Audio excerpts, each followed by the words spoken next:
great question. There's no simple answer to it because the adoption of blockchain has been the biggest hurdle to realizing the benefits of blockchain in supply chain. And really, what blockchain injects into any sort of supply chain operation is better data.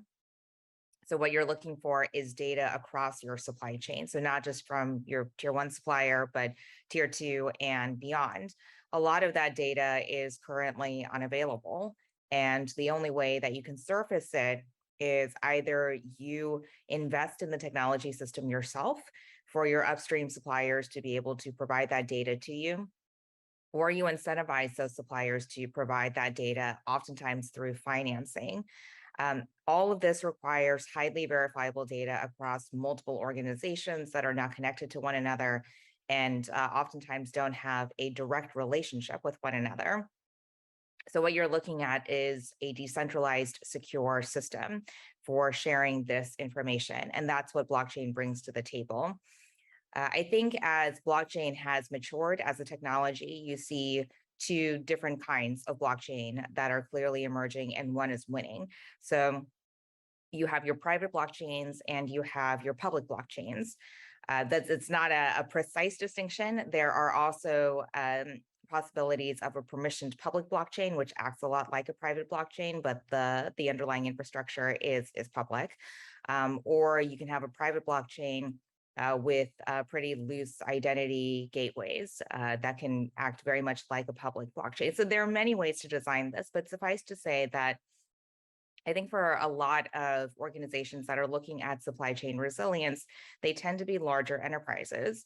And for larger enterprises, the name of the game for IT is security. They don't want any sort of breaches, any sort of data corruption entering into their information flows. And I do think that that is a very important consideration.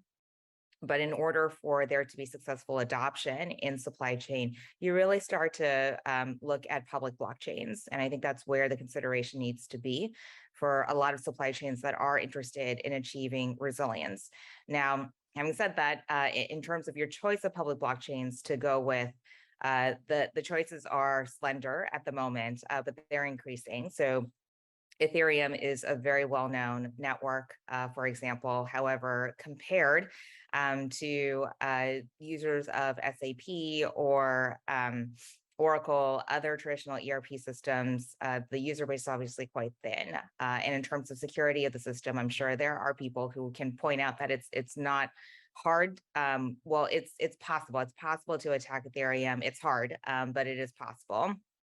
And you look at other networks, you can probably level the same criticism. However, this is where the technology is headed.